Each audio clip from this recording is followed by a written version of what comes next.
Bajé a la calle esa mañana y mi coche ya no estaba. Así, sin más. El espacio vacío donde siempre lo dejaba me golpeó como un puñetazo en el estómago. Mi Tsuru azul había desaparecido. Ese coche que había comprado con mi propio dinero después de años ahorrando cada peso. Caminé de un lado a otro de la cuadra pensando que tal vez mi memoria me estaba jugando una mala pasada. Nada. Marqué al número de emergencias y reporté el robo. Llamé a mi trabajo para avisar que llegaría tarde. Mientras esperaba a las autoridades, decidí llamar a mi madre. Ella contestó con esa voz tranquila que siempre usa cuando algo malo ha pasado. Me dijo que no me preocupara, que mi padre había vendido el coche, que lo necesitaba para pagar unas deudas, que ya luego me explicaría. Colgó antes de que pudiera procesar lo que acababa de escuchar. Sentí cómo la rabia me subía por la garganta. Ese coche no era solo un vehículo. Era mi independencia, mi esfuerzo, las horas extras que había trabajado, los fines de semana que había sacrificado. Cancelé el reporte y tomé un Uber hacia la casa de mis padres en Satélite. El trayecto se me hizo eterno entre el tráfico del periférico. Cuando llegué, mi padre estaba sentado en la sala viendo la televisión como si nada hubiera pasado. Le pregunté qué había hecho, y él me respondió con esa actitud autoritaria que siempre ha tenido. Me dijo que era su derecho como padre, que él me había criado y que yo le debía todo, que había tenido gastos y que mi coche era la solución más rápida. Ni siquiera levantó la vista del televisor mientras hablaba. Le recordé que ese coche estaba a mi nombre, que lo había pagado yo, que no tenía ningún derecho a venderlo. Él se encogió de hombros y dijo que ya estaba hecho, que dejara de hacer drama. Mi madre permanecía callada en la cocina. Supe en ese momento que ella sabía todo desde antes. Esa complicidad silenciosa me dolió tanto como la traición misma. Salí de esa casa con una decisión clara en mi mente. No iba a quedarme callada. No iba a dejar que esto quedara así. Los siguientes días fueron un caos emocional. No podía concentrarme en el trabajo. Cada vez que cerraba los ojos veía mi Tsuru azul, ese coche que olía a pino por el aromatizante que siempre colgaba del espejo retrovisor. Recordaba las veces que había manejado hasta Cuernavaca los fines de semana, escapando del estrés de la ciudad. Ese coche era más que metal y llantas para mí. Decidí investigar. Llamé a varios conocidos que trabajan en verificentros y agencias de autos usados. Necesitaba saber a quién le había vendido mi padre el coche y bajo qué condiciones. Un amigo de la preparatoria que trabaja en el registro público me ayudó a conseguir información. Me dijo que necesitaba ir personalmente y presentar documentos, pero que había formas de rastrear la transacción. Mientras tanto, mi relación con mis padres estaba rota. Mi madre me llamaba todos los días pidiendo que entendiera, que perdonara, que la familia era lo más importante. Pero cada vez que escuchaba su voz, recordaba su silencio cómplice aquel día. Mi padre ni siquiera se dignó a contactarme. Para él, yo era la hija malagradecida que no entendía los sacrificios de un padre. Mis hermanos se dividieron. Mi hermano mayor me dijo que estaba exagerando, que los papás siempre tienen la razón y que yo debía respetar las decisiones de mi padre. Mi hermana menor, en cambio, me apoyó. Ella sabía lo que había significado para mí comprar ese coche. Había estado conmigo el día que fui a la agencia. Había visto mi cara de felicidad cuando firmé los papeles. Contraté a un abogado. No era algo que había planeado hacer, pero la rabia y la impotencia me empujaron a tomar medidas legales. El licenciado Ramírez, un hombre de unos 50 años con oficina cerca del Metro Insurgentes, escuchó mi historia con atención. Me explicó que aunque el coche estaba a mi nombre, necesitábamos pruebas de que mi padre había actuado sin mi consentimiento y que había falsificado documentos o ejercido algún tipo de fraude. Me pidió toda la documentación, la factura original del coche, los comprobantes de pago, cualquier mensaje o conversación que tuviera con mis padres. Le mostré todo. Él asintió y me dijo que teníamos un caso sólido, pero que debía prepararme porque esto podía volverse feo. Proceder legalmente contra un padre no era algo común, y la gente no lo vería con buenos ojos. No me importó. Ya había tomado la decisión. Las semanas siguientes fueron intensas. El abogado inició el proceso legal, y descubrimos algo que me heló la sangre. Mi padre había falsificado mi firma. Había ido a una notaría en Naucalpan y presentó documentos donde supuestamente yo autorizaba la venta del vehículo. La firma era burda. Cualquiera que conociera mi letra podría darse cuenta de que no era mía, pero el comprador no había hecho preguntas. El licenciado Ramírez me explicó que esto era fraude, un delito grave. Me preguntó si estaba segura de querer continuar, porque podría implicar que mi padre enfrentara consecuencias penales. Lo miré directo a los ojos y le dije que sí, que lo que había hecho no tenía justificación, familiar o no. Si estás escuchando esta historia y también has vivido una traición así, donde alguien cruzó tus límites sin permiso, te invito a que te suscribas al canal. Aquí compartimos historias reales de personas que decidieron defenderse y no quedarse calladas. Conseguimos el contacto del comprador. Era un señor de unos 60 años que había comprado el coche para su hijo. Cuando lo contactamos y le explicamos la situación, se mostró sorprendido pero comprensivo. Dijo que no tenía idea de que la venta fuera ilegal, que mi padre le había mostrado papeles y todo parecía en orden. Accedió a cooperar con la investigación. Mi familia comenzó a presionarme. Mi madre lloraba por teléfono diciéndome que estaba destruyendo la familia, que cómo era posible que yo hiciera esto. Mi hermano mayor fue más agresivo. Me dijo que era una desagradecida, que nuestros padres habían sacrificado todo por nosotros y que yo los estaba traicionando por un simple coche. Pero mi hermana menor se mantuvo firme a mi lado. Ella entendía que esto no era sobre el coche, era sobre el respeto, sobre los límites, sobre el derecho de cada persona a tomar sus propias decisiones. Me acompañó a las citas con el abogado. Estuvo conmigo cuando tuve que dar mi declaración ante el Ministerio Público. La noticia se filtró en la familia extendida. Tíos, primos, hasta vecinos de mis padres comenzaron a opinar. Algunos me apoyaban en privado, pero guardaban silencio en público. Otros me señalaban abiertamente. Decían que era una hija desnaturalizada, que le estaba faltando al respeto a mi padre. Hubo momentos en los que dudé, momentos en los que pensé en retirar la demanda y simplemente alejarme de todo. Pero cada vez que sentía que mi determinación flaqueaba, recordaba la cara de indiferencia de mi padre aquel día en la sala, su actitud de que él podía hacer lo que quisiera con mis cosas porque era mi padre. El proceso legal avanzaba lentamente, como todo en este país. La citación a la notaría llegó 2 meses después de haber iniciado el proceso legal. El notario había aceptado revisar el caso después de que presentáramos las pruebas de falsificación de firma. Era una situación delicada, porque implicaba que en su notaría se había realizado un acto ilegal, aunque fuera por engaño de una de las partes. La noche anterior a la cita no pude dormir. Daba vueltas en la cama pensando en todo lo que podría pasar. Sabía que mi padre estaría ahí, probablemente mi madre también. El comprador había confirmado su asistencia con su abogado. Sería la primera vez que estaría frente a frente con mi padre desde aquel día, y no sabía cómo reaccionaría. Mi hermana me mandó un mensaje de ánimo a las 2 de la mañana. Ella no podría acompañarme porque tenía un examen importante en la universidad, pero me aseguró que estaría pensando en mí. Le agradecí. Su apoyo había sido fundamental en estos meses tan difíciles. Llegué a la notaría en Naucalpan media hora antes de la cita. El licenciado Ramírez ya estaba ahí, revisando papeles en su portafolio. Me saludó con un apretón de manos firme y me dijo que todo estaría bien, que teníamos todas las pruebas de nuestro lado. Cuando mi padre llegó, venía solo. Eso me sorprendió. Esperaba que mi madre lo acompañara, pero él entró caminando con esa seguridad que siempre lo ha caracterizado. Ni siquiera me miró. Se sentó en la sala de espera del otro lado, como si yo fuera una completa extraña.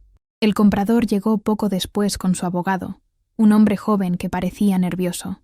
Nos saludó amablemente y se disculpó nuevamente por la situación, repitiendo que él no tenía idea de que algo andaba mal.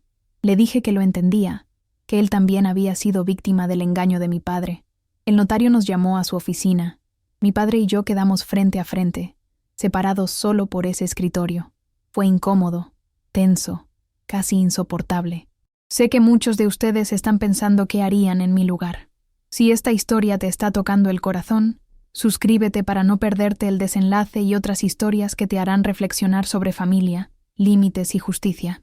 El notario extendió sobre su escritorio todos los papeles, la escritura de venta, los documentos del coche, las identificaciones y, finalmente, el papel con la firma falsificada. Tomó una lupa y comenzó a examinar la firma con detenimiento. El silencio en esa oficina era tan denso que podía escuchar los latidos de mi propio corazón. Mi padre permanecía callado, con los brazos cruzados, mirando hacia la ventana. No mostraba ninguna señal de arrepentimiento o nerviosismo. Esa actitud me indignaba aún más. El notario nos pidió entonces muestras de mi firma en diferentes documentos que yo había llevado: mi credencial del INE, estados de cuenta bancarios, la factura original del coche. Después de varios minutos de comparación, el notario levantó la vista y habló con voz seria. Dijo que era evidente que las firmas no coincidían, que había elementos claramente diferentes en el trazo, la inclinación y la presión, que cualquier perito calígrafo podría confirmarlo, pero que para él era más que obvio que alguien había intentado imitar mi firma. Fue entonces cuando mi padre finalmente habló. Dijo que sí, que había firmado por mí, pero que no veía cuál era el problema, que él era mi padre y tenía derecho a tomar decisiones sobre mis cosas cuando fuera necesario, que yo era su hija, y que todo lo que yo tenía era gracias a él, que había necesitado el dinero urgentemente para pagar una deuda de juego que tenía con personas peligrosas. Esa confesión me dejó helada. Una deuda de juego. Había vendido mi coche, había falsificado mi firma, había violado mi confianza, todo por apostar. El notario también pareció sorprendido por la franqueza de mi padre. Le explicó que eso no justificaba el fraude, que falsificar documentos era un delito grave independientemente de las razones. Mi abogado tomó la palabra y presentó formalmente la demanda por fraude y falsificación de documentos. Explicó que buscábamos la anulación de la venta, la devolución del vehículo, y que mi padre enfrentara las consecuencias legales de sus actos. El comprador, a través de su abogado, manifestó que estaba dispuesto a devolver el coche si se le reembolsaba el dinero que había pagado. El notario asintió y dijo que esa parecía la solución más justa. Le preguntó a mi padre si tenía el dinero para devolver. Mi padre, por primera vez en toda la reunión, pareció incomodarse. Admitió que no tenía el dinero, que ya lo había gastado pagando su deuda. Ahí estaba la verdad completa.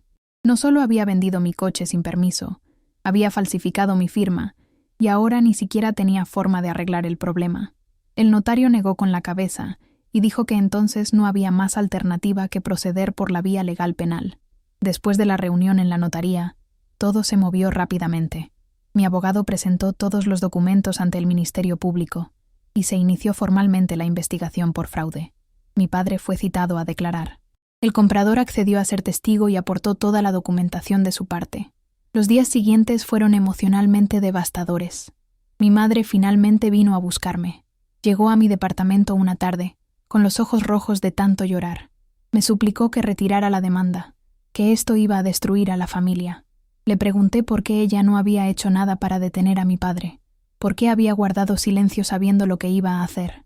Ella rompió en llanto y admitió que tenía miedo de mi padre, que toda su vida había cedido ante sus decisiones aunque no estuviera de acuerdo, que cuando supo que iba a vender mi coche, trató de disuadirlo pero él no la escuchó, que ella también era víctima de su carácter autoritario y controlador. Esa conversación me abrió los ojos a una realidad que había estado ignorando. Mi madre había vivido sometida durante décadas. Mi padre no solo había sido autoritario conmigo, lo había sido con toda la familia. Su actitud no era de un padre estricto, sino de un controlador que creía tener derecho sobre las decisiones y propiedades de todos. Le dije a mi madre que la entendía, pero que no podía permitir que esto quedara impune, que si yo cedía ahora, estaría enviando el mensaje de que estaba bien que la gente hiciera lo que quisiera con mis cosas, con mi vida. Ella asintió entre lágrimas y finalmente dijo algo que nunca olvidaré, que admiraba mi valentía, que ella nunca había tenido el coraje de enfrentarse a mi padre, y que tal vez esto era lo que él necesitaba para entender que el mundo había cambiado. Mi hermano mayor seguía furioso conmigo y había cortado toda comunicación. Mi hermana menor, en cambio, se había convertido en mi aliada incondicional. Me contó que ella también había vivido situaciones similares, aunque no tan extremas, donde mi padre había tomado decisiones sobre su vida sin consultarle. El proceso legal continuó. Un perito calígrafo confirmó oficialmente lo que ya sabíamos.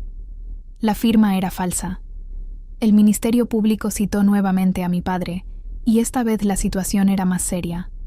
Enfrentaba cargos formales de fraude y falsificación de documentos. Su abogado trató de negociar, propuso que mi padre pagaría el dinero al comprador en parcialidades y que yo recuperaría el coche. Mi abogado me presentó la propuesta.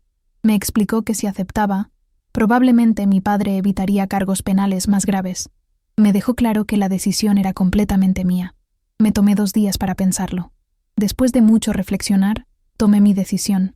Aceptaría que mi padre devolviera el dinero al comprador y me reintegraran el coche, pero con una condición: que él reconociera públicamente, ante un juez, lo que había hecho y firmara un documento donde se comprometía a nunca más interferir en mis decisiones o propiedades. No buscaría que enfrentara cargos penales graves, pero sí quería ese reconocimiento oficial. La audiencia final fue en un juzgado del centro de la ciudad. Mi padre llegó con su abogado, luciendo por primera vez menos seguro de sí mismo. El juez revisó todos los documentos, escuchó las declaraciones y finalmente se dirigió a mi padre. Le preguntó directamente si reconocía haber falsificado mi firma y vendido mi coche sin mi consentimiento. Mi padre, después de una larga pausa, respondió que sí. El juez le explicó la gravedad de sus actos y le preguntó si estaba dispuesto a cumplir con los términos del acuerdo: devolver el dinero y firmar el documento de no interferencia. Mi padre miró hacia donde yo estaba sentada. Nuestros ojos se encontraron por primera vez en meses. Vi algo en su mirada que no había visto antes. No era exactamente arrepentimiento, pero tampoco era la arrogancia de siempre. Era algo más parecido a la sorpresa, como si finalmente estuviera entendiendo que yo ya no era la niña que obedecía sin cuestionar. Aceptó los términos. Firmó el documento frente al juez. Se estableció un plan de pago para que reintegrara el dinero al comprador en un plazo de 6 meses. Yo recuperaría mi coche en cuanto se completara el pago. Cuando salimos del juzgado, mi padre se acercó a mí. Esperaba una disculpa, tal vez un intento de justificación. En lugar de eso, me dijo algo que nunca imaginé escuchar de él: que yo le había enseñado algo importante, que nunca pensó que alguno de sus hijos se le enfrentaría de esta manera, y que aunque le dolía admitirlo, entendía por qué lo había hecho. No fue la disculpa que merecía, pero fue un inicio. Le respondí que esperaba que esto le sirviera para entender que el respeto no se da por autoridad o lazos de sangre, sino que se gana con acciones.